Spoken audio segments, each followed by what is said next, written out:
جب قربانی کرنی تھی کہا کہ تم آؤ کھڑی ہو جاؤ اور دیکھو گواہ رہو قربانی کے.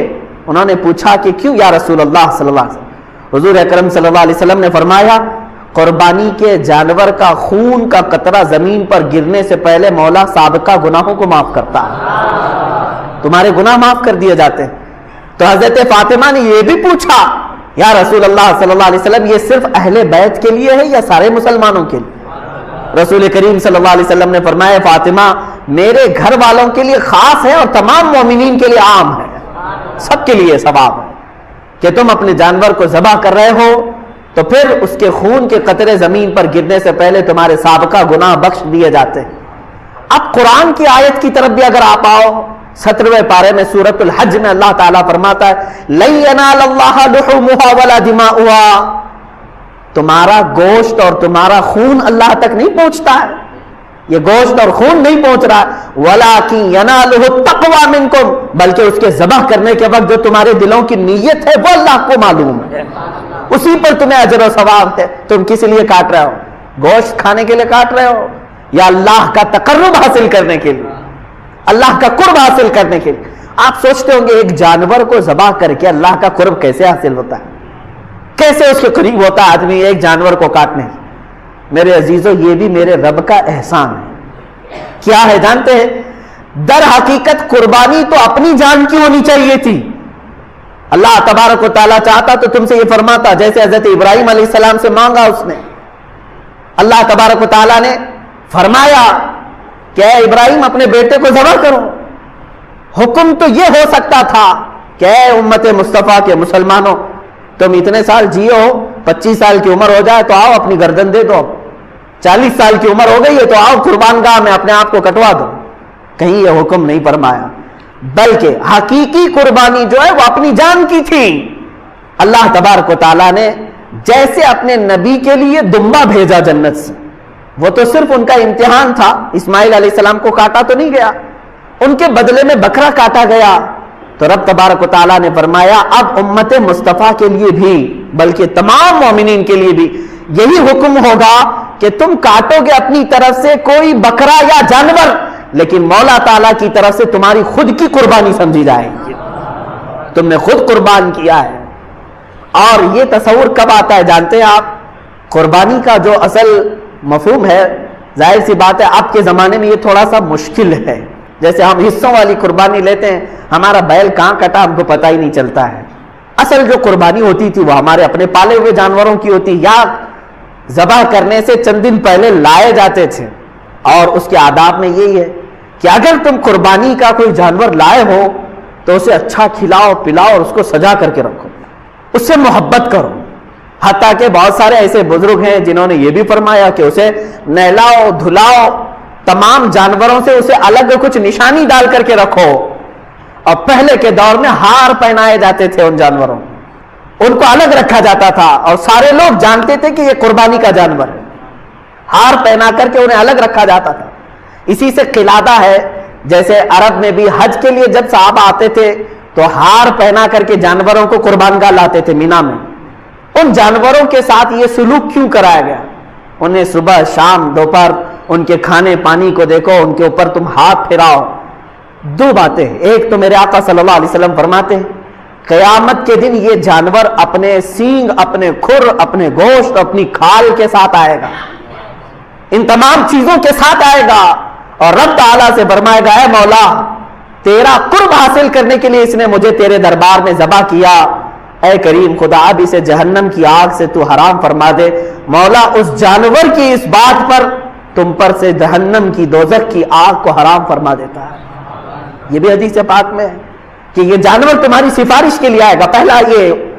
دوسری بات یہ ہے کہ جب تم پالتے ہو اسے پانی پلایا، اسے کھانا کھلایا، اسے سجایا، اسے ہار پہنایا، اور ظاہر سی بات ہے جب کسی سے محبت ہوتی ہے تو اس پر چھری چلانا معمولی بات نہیں ہے.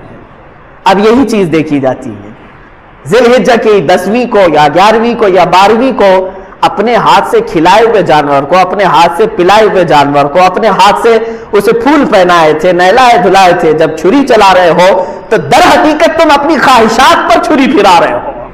اور یہی رب تعالیٰ کی بارگاہ میں قبول ہے کہ تمہارا تقویٰ دیکھا جائے گا.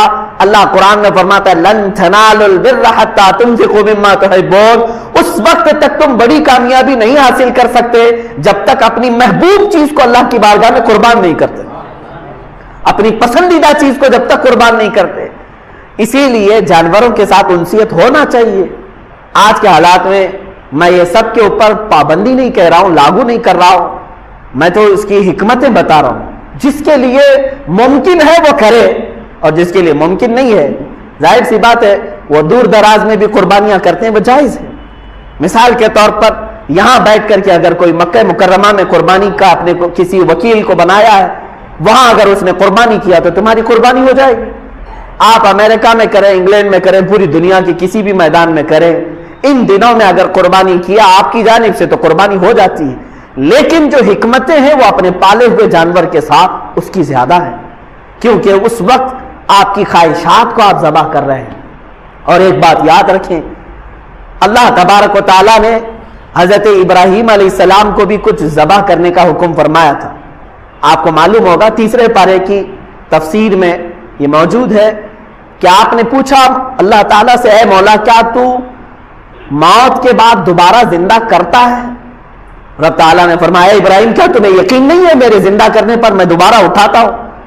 ابراہیم علیہ السلام نے کہا ہے مولا کیوں نہیں یقین ہے؟ یقین ہے بالکل، موت کے بعد تو زندہ ضرور فرماتا ہے، لیکن میں چاہتا ہوں کہ اپنی آنکھوں سے ایک بار دیکھ لوں، اپنی آنکھوں سے دیکھ لوں۔ یہ قرآن کی آیت ہے وَإِذْ قَالَ إِبْرَاهِيمُ رَبِّ أَرِنِي كَيْفَ تُحْيِي الْمَوْتَى قَالَ أَوَلَمْ تُؤْمِنْ قَالَ بَلَىٰ وَلَٰكِن لِيَطْمَئِنَّ قَلْبِي۔ مولا اس لیے میں عرض کر رہا ہوں کہ میرے دل کو اطمینان ہو جائے، ایک بار دیکھ لوں۔ اللہ نے فرمایا ٹھیک ہے، تمہیں دکھایا جائے گا کہ مردوں کو زندہ کیسے کیا جاتا ہے۔ فَخُذْ أَرْبَعَةً مِّنَ الطَّيْرِ، تم 4 پرندے لے لو۔ رب تعالیٰ نے کیا فرمایا؟ 4 پرندے لے لو، انہیں ذبح کرو اور ذبح کر کے ان کے پورے گوشت کا قیمہ بناؤ۔ 4 الگ الگ قسم کے پرندے ہیں، ان کا گوشت پورا مکس کر کے قیمہ بنایا، اس کے 4 حصے کی الگ سب مکس تھا، اور حکم ہوا کہ 4 پہاڑوں پر تھوڑا تھوڑا سا گوشت رکھ کر کے آؤ، اور پھر زمین پر آ کر وہ 4 پرندوں کے منہ، ان کے سر اپنے پاس رکھو اور آواز دو ان پرندوں کو۔ ابراہیم علیہ السلام نے ہر پرندے کا نام لے کر کے آواز دی۔ اب ہوا یہ کہ ان کی آنکھوں نے دیکھا وہ گوشت جو قیمہ بن چکا تھا وہ ہوا میں اڑنے لگا، جس پرندے کا جو گوشت تھا وہ اپنے اپنے جسموں میں ملنے لگا، اور بغیر سر کے بغیر منہ کے وہ پرندے فقط اپنے جسم کے ساتھ اڑتے ہوئے آئے، اور ابراہیم علیہ السلام کے پاس جو سر رکھے ہوئے تھے وہ جسموں کے ساتھ جڑ گئے اور پورے پرندے ہو کر اڑ گئے۔